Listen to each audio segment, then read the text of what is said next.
going on, everybody? It's Richard Koberger here, the Blue Collar Nerd. Can you feel it? The birds chirping, the bees buzzing, the clouds of pollen blanketing the south. It can only mean one thing. It's springtime. And as the seasons change, so must ServiceTitan. It's that time again. We've got some release notes to go over. Let's jump into it.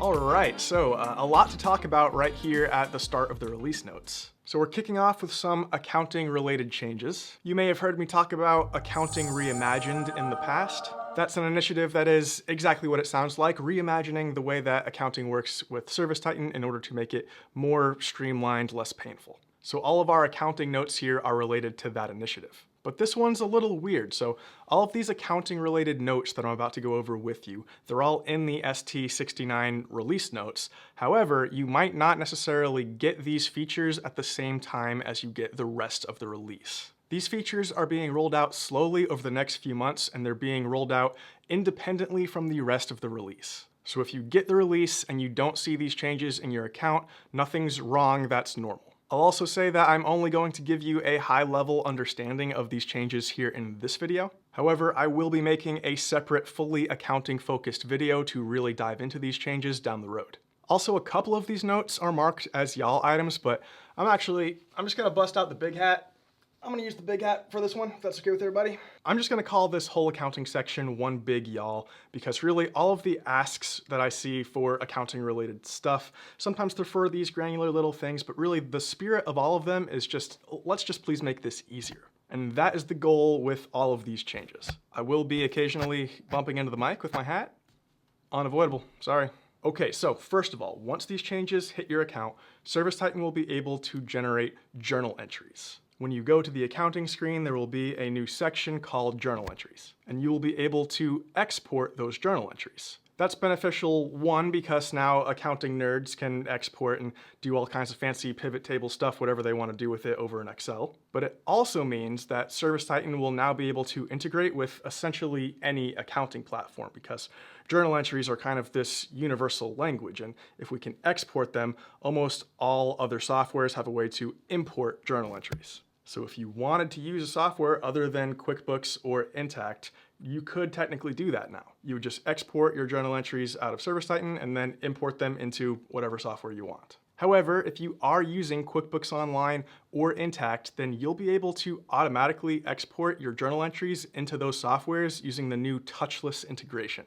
And this is a really big deal because the touchless journal entry integration completely eliminates the need to batch, post, and export. And it also eliminates 99.9% of export errors. And it means that you will be able to edit transactions that have already been exported until the accounting period closes. And everything stays up to date in near real time. So ServiceTitan is updating every 2 minutes and syncing over to QuickBooks Online or Intacct. So if you make a change on the ServiceTitan side, then the longest it could take to see that reflected in the accounting software is 2 minutes. And when you're exporting journal entries instead of exporting documents, which is what the old way of doing things did, when you're exporting journal entries, only the GL account needs to match between ServiceTitan and the accounting software. Meaning there's only one possible export error, the GL accounts don't match. Now, just in case you're sweating right now, I want to make it clear that nothing's going to change without action from you. So it's not like once these capabilities hit your account, boom, now your workflows have to change. You decide when you are ready for this. Okay, so I mentioned with the journal entries and the touchless integration, you'll be able to make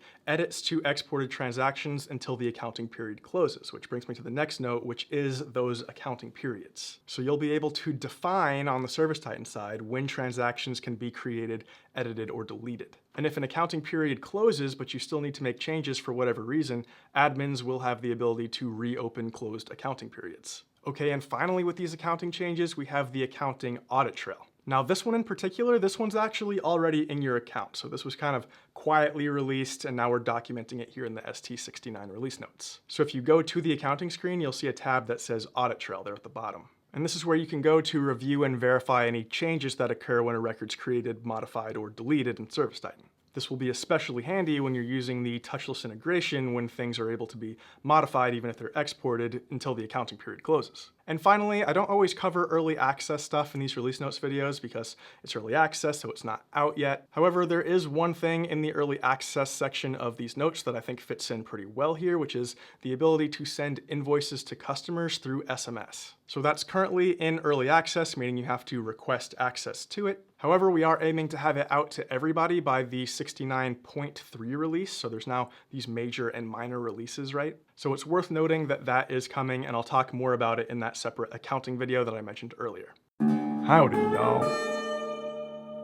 All right, so that's all the big accounting reimagined stuff. We also have a minor accounting related improvement, which is the ability to filter invoices by batch status and number. So in the invoices module, which you access from the accounting screen, you can now filter invoices by batch status, and you can search batches by batch number. All right, next under Dispatch Pro, jobs booked with assigned technicians are no longer marked as technician specific at the time of booking. Basically, this means that if you choose to assign a technician at the time of booking a job, Dispatch Pro is still going to be allowed to move that job to a different technician by default. This is because if you're using adjustable capacity planning in order to sync with the web booking widget or something like that, then it's necessary to assign a technician at the time of booking the call in order to keep capacity accurate. But previously that would prevent Dispatch Pro from doing its thing. But now that's no longer the case. Even if you assign a technician when booking the call, Dispatch Pro will still be able to move it unless you choose to mark it specifically as a technician-specific job. Hi. Editing Richard here. I thought it was worth pointing out that this feature is controlled by a feature gate, and starting with ST69, that feature gate is going to be on by default. What that means is starting with ST69, it's going to start working the way I just described. But if you don't like that new behavior, if you don't like the new way that it works, you can ask to have that feature gate turned off and it will revert back to the old behavior. All right, back to the video, bye! Next, we have the ability to link tags to technician skills. So this is really handy. You can now set up associations between tags that you can place on jobs and technician skills. And any tags that you apply to job types, locations, or equipment are copied over to the job level at the time of booking. This is set up from the Dispatch Pro settings on page 4. It's labeled 4.2. This is really handy because, okay, let's say you do some commercial work, but not all of your technicians carry ladders on their vans. But you service certain properties where a ladder is required in order to access the equipment. Well, you could create a ladder tag and then tie the ladder skill to that tag, and then apply the ladder tag to any locations that require a ladder in order to access the equipment. And that way you won't accidentally send a technician with no ladder to a property that requires a ladder to do the work. Next, we have some enhancements to technician ranking. So first of all, there's been some improvements to the calculation that goes behind how technicians are ranked in the first place. Plus, there's new settings that allow you to have some influence over how you want technicians to be ranked. And those settings can be adjusted in the new technician ranking tab of the Dispatch Pro settings. Plus, there's a new report template that gives you more insight into how your technicians are being ranked by Titan Intelligence. And if you want more details into all of that, or if you're just curious as to how Dispatch Pro works and how it's making its decisions, I've got a whole video on Dispatch Pro, which I'm releasing alongside this video. And I know that in the last release notes video, which was 3 months ago now, I said that the Dispatch Pro video was already filmed and I was going to be releasing it any day. But I ended up holding off because these updates were coming, and these updates made some of my video inaccurate, so I had to make some updates. But it's out now, it's released alongside this video. I'll put a link to it in the description box down below. Next, under estimates, we have another y'all item. So there is now a new notes section in Office and mobile estimates, meaning you can now leave internal notes on estimates. So on the Office side, on the estimate screen, next to costing, there's a new tab called Notes. And that's where you can, of course, leave notes, and you're also able to pin notes to the top.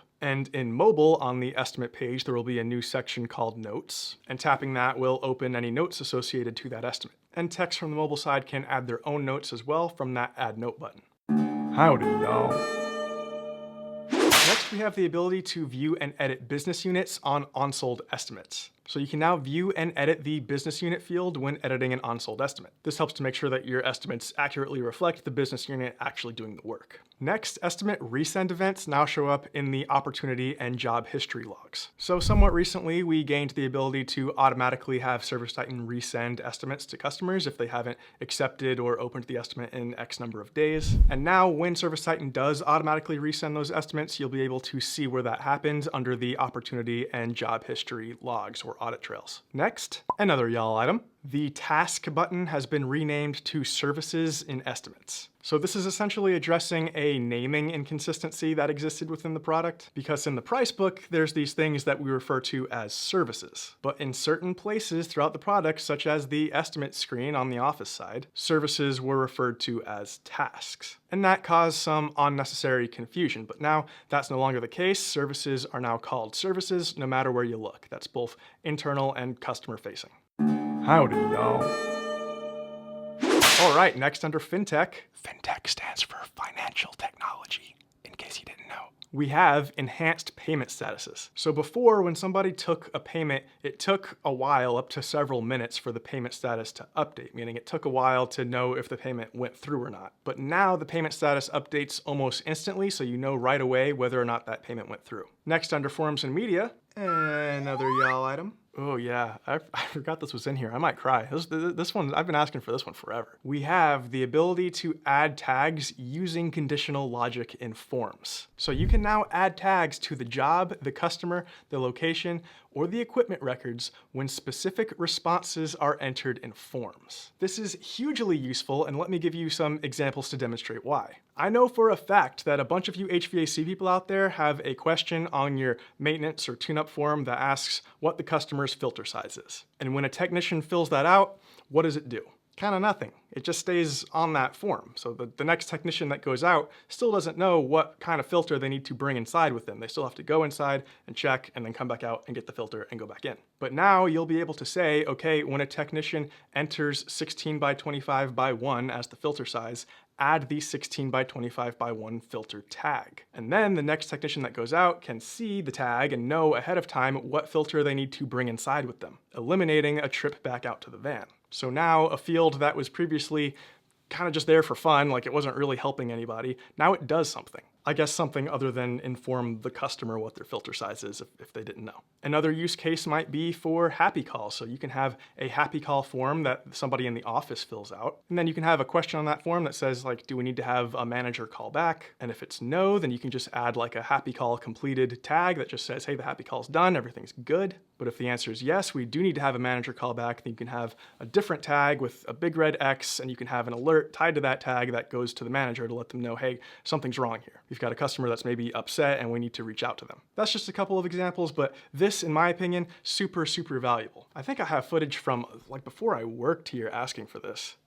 I'd also like to be able to apply tags to either the customer or the location based on answers to specific questions within forms. For example, let's say you have a question that says, does this client have a dog? And if the answer is yes, then we can put a tag that says, bring dog treats to this house, for example. Howdy, y'all. All right, next under inventory, we have the new inventory counts feature. So with inventory counts, you can monitor and reconcile your inventory records. Basically, it helps you correct for drift that happens over time due to just accumulated human error. These counts are initiated from the office, but they can be done from the inventory mobile app with the barcode scanning. This feature's been in beta for a while, and I did actually talk about it in my video about the inventory mobile app. So if you want some more information, check out that video. I'll put a link in the description box down below. Next, we have the new units of measure feature. So with units of measure, you're able to specify, for example, okay, we're buying PVC.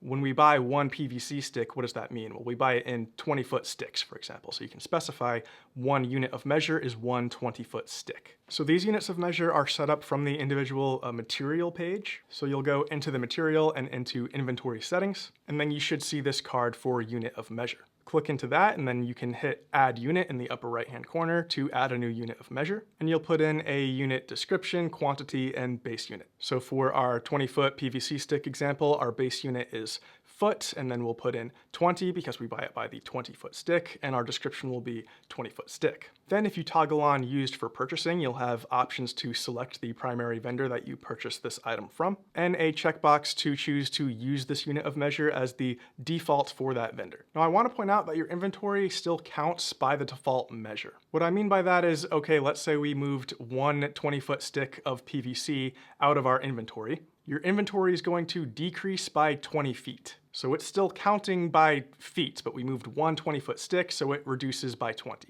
Next, we have a new default warehouse setting under business unit. So basically, you're now able to tie a default warehouse to specific business units so that when you're creating a purchase order, you don't have to select the warehouse manually. It will be automatically filled out based on the associated business unit. To do that, you're going to go to Settings, then Operations and Business Units, hit Edit or Add, and you should see a single select dropdown where you can select the default warehouse. All right, next under Job Booking and Contact Experience, the dropdown limit has been increased for custom fields. So you can now include up to 1,000 options for the custom fields dropdown. Next, under Job Planning and Management, we have the new Project Portfolio, which is a project tracking tool. And I want to point out that this feature is tied to project tracking, so if you have project tracking, then you will get this. So in the main navigation bar at the far right, there's a button for projects that will take you here where you can search and filter for specific projects. For example, you can look for, show me all the projects that are currently in progress. And that will give you this nice project overview dashboard. And I want to point out that down here at this table at the bottom, you can edit the columns that are shown here. You do that with that Edit Columns button right there. And then you can select which columns you want to show or not show. And once you do your searching and filtering and get that dashboard, if that's now a dashboard that you want to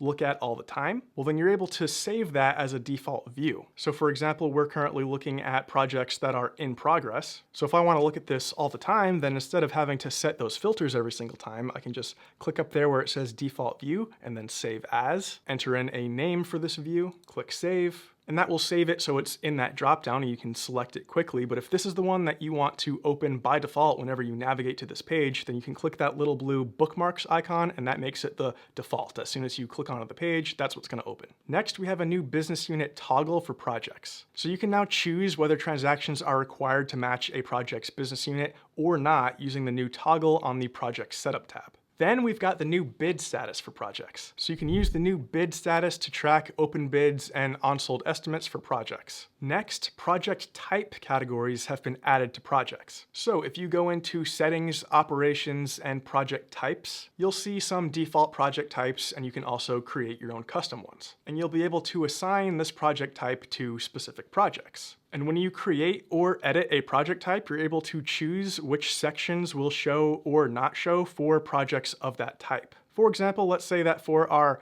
install projects, we have no need for the task management section. It's just something that's kind of in the way, creating clutter. Well, then in our install project type settings, we would click that little eyeball next to task management. And then anytime we assign the install project type to a project, that task management section will not show up. To assign a project type, you're going to go to the individual project page, and in the upper left-hand corner, you should see the option to assign the project type. And you can make on-the-fly changes from there as well. All right, next, under Leads Integrations, we have a new integration with Thumbtack. So you can now receive and manage online booking requests from Thumbtack directly in ServiceTitan. If this is something you're interested in, there is a short process to set it up, and the knowledge base article with all of the instructions on how to do that is linked in the release notes document. Next, under Pricebook Pro, we have a YAL item, which is Configurable Services. So basically, with Pricebook Pro, we know that by default, there are materials tied to your services to give you some sort of accurate costing, but those are just generic materials. They're not actually exactly what you're ordering from your vendor. Plus, one service might encompass various materials that you could potentially use. For example,